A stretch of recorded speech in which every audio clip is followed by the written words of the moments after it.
All right. Welcome. Tim Judge, founder of Home Search TV and associate broker with Grand Lux Realty. And we're here with Michael Levy, the principal at Grand Lux Realty. How you doing, Michael? Welcome back. I'm well. Hey, Tim. How are you today? Good to Doing see great. you. Doing great. Very excited. Spring market's in full swing now. Oh, yeah. It certainly is.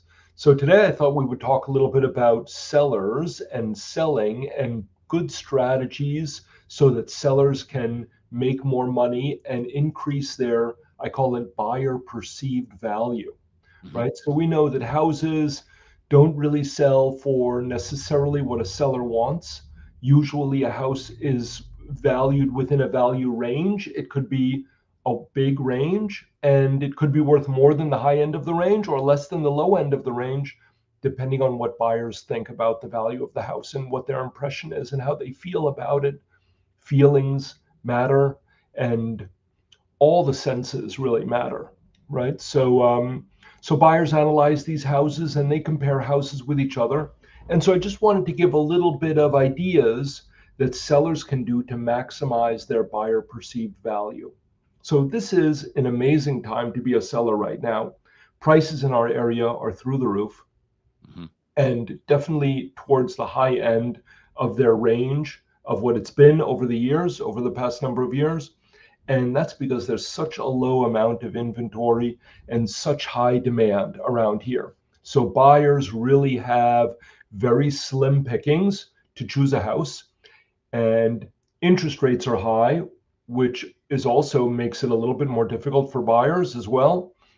And the fact that there's such few houses on the market means that with demand high and inventory low, sellers can push their price and push Right. their value. And if they want to get it, and they can get it sometimes or frequently, Hmm. but there are some things that they should do to really improve their buyer perceived value. So let's jump right into it. The first thing that I always suggest to sellers when they're listing with me is that the things that they do to their house that make it more accessible and nice to the buyer before they come on the market will do more to maximize their buyer perceived value than anything else. And I use the 1 to 3 ratio, 1 to 3, right? Hmm. So for every dollar the seller spends properly, we want it to be worth $3 more in the eyes of the buyer. Yeah. And we don't want to spend $3 on something that will make it worth only $1 more in the eyes of the buyer. Right. So we want to find the cheapest things to do to the house to get it ready so that it appears to be worth the most. So the first thing is always declutter and depersonalize and clean it up, Hmm. including washing the windows, maybe power washing the siding or the deck if it seems old and dingy looking, um, and focus on things that are kind of sitting on the floor. Focus on all the piles that are in the corners. Um, as much as you can, if you're a seller, you want to make the furniture appear smaller to maximize the feeling of the space around the furniture and the square footage of each room. Right. You want to make the rooms look like what they're supposed to be used for. So you don't want to have a bed in the dining room. I mean, nobody has a bed in the dining room. I'm Yeah. exaggerating, but make the rooms, stage the rooms how they should be used. I like to take all the leaves out of the dining room table to make it smaller.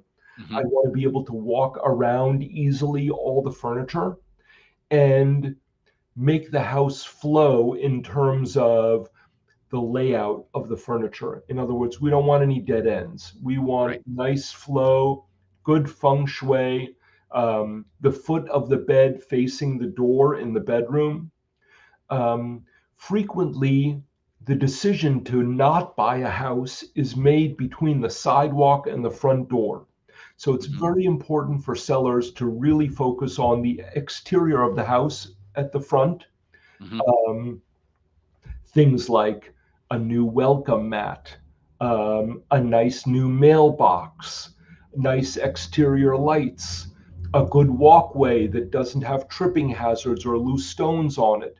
Trim down those front shrubberies. You don't want it all overgrown in the front. make the walkway wide and attractive to a buyer, to lure them in, to say, come on, welcome. Um, Right. this is something really important, and a lot of times, and you want to create a little bit of a warm feeling, of a warm, welcoming, comforting, comfortable feeling for buyers as they're walking up the front walkway. Smells are important also in the house. Get some Yeah. honest feedback. Does my house smell good inside? And I'm not talking about lighting fragrant candles or using um, chemical plugins, right? I'm talking about Right. just regular natural smell. We want to make sure it doesn't smell like dirty laundry or cat urine or whatever else is in the house. It should smell good so that when a buyer comes in, it feels good and it smells good. Smell, it turns out, is a pretty important Yeah. aspect here. I would think that, well, one of the things that you're talking about is cheap and easy fix up is paint, and the paint smell is way better than most other smells Yeah, for a buyer to come in and see that you're maintaining the house well. Paint is cheap and easy to come by, relatively. So even if it's just the front entryway that you paint it the same color, doesn't matter, because it doesn't have to be absolutely perfect, especially if you're doing it the same color. But then that air of fresh paint is in there, and it just makes for a well kept home, and smells fresh as well. yeah, yeah. If you're going to repaint, I like the very lightest gray for now for interior walls. That Yeah. seems to be what's in desirability now. Yeah. So, If you're painting for colors, for sale, you want to go neutral and lighter. Obviously, letting the most light into the room helps, but having light wall colors will magnify that as well. Yeah. right, of course, you want to make sure all the light bulbs are working. Everything that opens and closes, turns on and turns off, you want to make sure works properly. A lot of times, I also suggest to sellers to pre inspect their home before they come on the market. Hmm. In this way, because a lot of times condition issues can negatively affect buyer perceived value. Yep. And a lot of times, these are things that can easily and cheaply be repaired by the seller before they come on the market, which I would recommend doing. And if it's a big ticket item, for example, if the house needs a new roof, it's always better for the seller to disclose the new roof and Right. give a credit to the buyer up front as opposed to getting renegotiated later. Because here's what happens: the buyer will come, like the house, make an offer, negotiate the seller down to their rock bottom price, get an acceptable offer, then do their inspection, then find out that the house needs a new roof. And then the buyer comes to the seller and wants another reduction for the value of the new roof from Right. the acceptable offer number. This puts the seller in a very difficult position because number one is if he pushes this buyer away, he'll have to start all over through the process. Right. It could take weeks or months to find another buyer to get to this point, number one. Number two, the next buyer will likely want a new roof also. So the seller will just be in the same position again. And so what usually happens in these cases is that the seller acquiesces and gives the Hmm. buyer the money. Now, the flip side would be that the seller discloses to the buyer that the house needs a new roof and gives the buyer credit for the value of the new roof up front. Right. Then the buyer cannot renegotiate the accepted offer pursuant to the results of the inspection to get a new roof, right? So this is a smart strategy for a seller. And of course, if you have an inspection and you have checked off all the derogatory items and fixed this and that and given a credit for this or that, you can even upload that inspection report to the listing on the MLS Hmm. and make it available as a public document so that everybody can see how the condition is of the house. In Right. this way, you will avoid the condition risk fear that buyers have. Right. When And we then just point out that we should go back to that new disclosure report, that you can't waive that anymore, and you have to disclose what you've done or what you know. Right, We did a video with one of our lawyer partners recently, so we should go back and take a look at that one. It goes into depth on that. Right. That's a new rule now, a new law. Yep. Sellers must fill out a property condition disclosure report, and they can no longer give a $500 credit to the buyer and avoid filling that out. And so it transfers the onus of liability to the seller. Right. That's what this document does. Um, so when we price a house to come on the market, we look at all the other houses that are on the market in that post office and school district, and we do something I call price positioning. So I like to price it just below a group and just above a gap, and I want to be cheaper than a house that's nicer and more expensive than a house that's not as nice. Right. And I like to price also just below a round number. So I prefer to price at 999, 999 instead of a million. Mm. So that's a trick I learned from Crazy Eddie back in the old days. So so in this way, we want to use that price as the bait. Pretend that you're going fishing and you want to use that price as bait to lure in the buyers. If you're getting showings and you're getting offers and interest, you're probably at the right price. If you're too low, the buyers will bid it up above the asking price. If you're too high, it's possible they may not offer at all. So you want to quickly, if you realize that you're too high and you're not Mhm. getting offers or enough showings quickly, you probably want to make some price reductions relatively quickly. And so that you make sure you don't want the house to Yeah. sit and you want to make sure that you're getting enough buyers in to make some offers. It's also very important to get feedback from every showing and make sure that if there are any issues with the house, we want to resolve those while we're on the market, right? So if Right. a couple of buyers are saying they don't like this or that, we want to fix those things, and that's really helpful. And then we can kind of zero in on our price, and buyer and sellers will see that as soon as you get to the correct price, you will have a flurry of action and offers. Sometimes it takes a couple of price reductions to get there.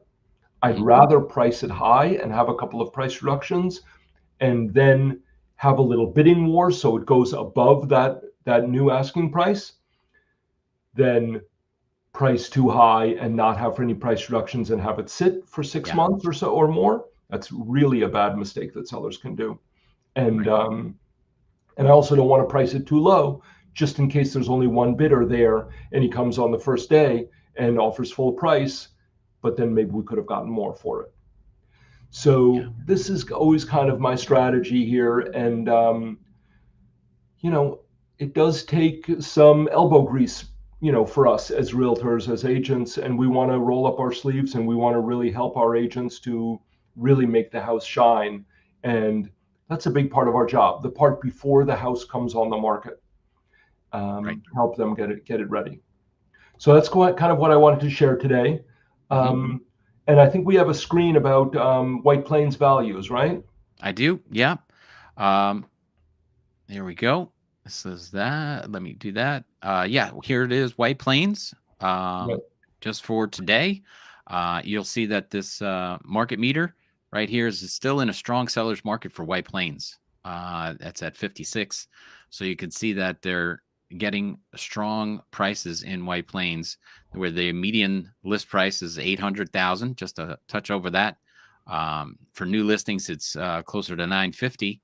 And then I like to go down here towards the inventory. There's only 29 homes on the market. That's a very strong reason why these prices are so high. And if you look at the larger graph, you see back in 2019 there was closer to 150 here, and this is 2021 is 100 houses, and now April of 2024 we're looking at these low numbers, 27 to 32, 90-day and 7-day average.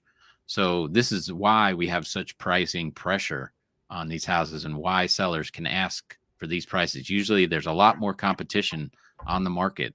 Um, and that would, of course, with more supply, um, your demand for your single house is going to go down there. So we're in a good spot for sellers. And that's why buyers also need some good representation to find out what's going on in the market and how to attack these prices and these very few homes that are on the market comparatively. over the last few years. Right. By the way, there's a new rule now. It should be taking effect in July. It's not settled yet, but what it means is that I don't know if you guys have heard about it, but it's this National Association of Realtors lawsuit, and it basically means the uncoupling of commissions. Right. So sellers will listing agents will no longer um, take both sides of the commission from the seller. They can if they want to. The seller is still allowed to offer a commission to a buyer's agent if they want to, but also sellers can come on the market and not offer a commission to a buyer's agent, forcing the buyer's agent to get paid from their buyer. So this will affect the market and it will make some changes, but it's hard now to predict exactly what those changes will be. So we'll see how that Yeah. goes. It's my prediction that most sellers will still offer a commission to a buyer's agent, because after all, you want to motivate the buyer's agents to bring their buyers to show and promote your house to their buyers, right? That's the whole goal of being on the market. So why would you not want to take advantage of that opportunity? And I'd rather even offer a little bit more to a buyer's agent and price it a little bit higher to include the commission. So, but yeah, this really shows, and look at the rent number, how the rent has really spiked recently. Yes. Median rent in White Plains, $6,100 a month. That's just crazy, Yeah. crazy. And you can see how the prices are coming up and the days on the market are going down and the prices are coming up and the action is high and the rents are going up and you know demand is strong and inventory is low. And so, this is a basic economic, this is capitalism at work here. The economy, supply and demand is happening, right? And this is repeating itself all over these cities here in Westchester and the lower Hudson Valley and Western Connecticut. Um, yeah, you want to talk a little bit about the reach that Grand Lux Realty has Yeah. comparatively? Yeah, so we have 6 offices in the lower Hudson Valley. We're also licensed in Connecticut. We work in the Bronx, Westchester, Putnam, Dutchess, Rockland, Orange, and Fairfield, Connecticut.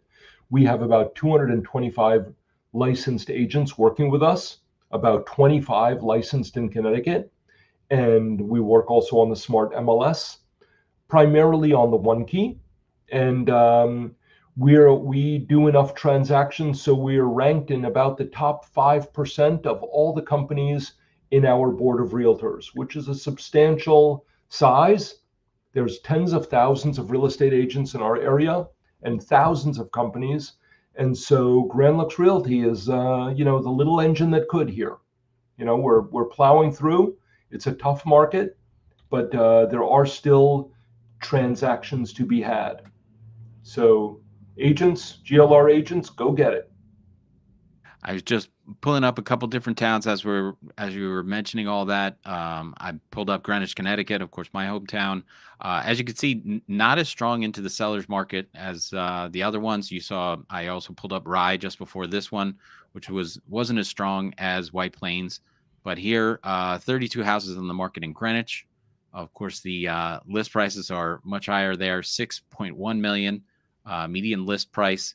But the inventory is 92, and as you can see, even over in Greenwich, it used to be 400 listings back in 2019 before the pandemic and all this market manipulation going on.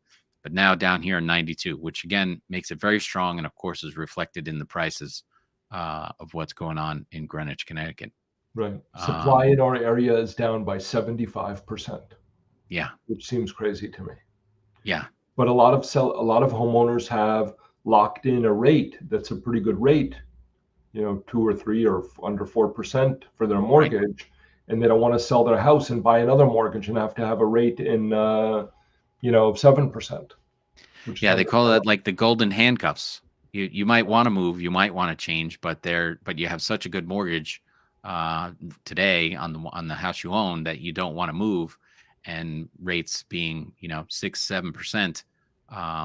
Some people have things under 4, and that will definitely affect your decision. But of. the housing market is still very, very strong. So In the end, you it's a have good to thing. do what is, what is presented in your life's journey. So if you have to Yes. move, you've got to move. Yeah. So not That's everybody really the has. driver of most real estate decision. It's the lifestyle that you need to live, whether you're having kids or your kids are moving out or whatever it is. That affects where you're living and how much room you need. Um, Yep. so yeah, good stuff affecting the market there. Thank you very much. I see we have some people that chimed in today. Very welcome. We're expanding the video programming for Grand Lux Realty, and I'm very excited to be helping out. So, Great. any final thoughts, Michael? No, that was great. Thank you so Great. much, Tim. It was We'll do great it to be again with you, soon. and we'll see you soon. Okay. Have a nice weekend, everybody. Great. Thank you.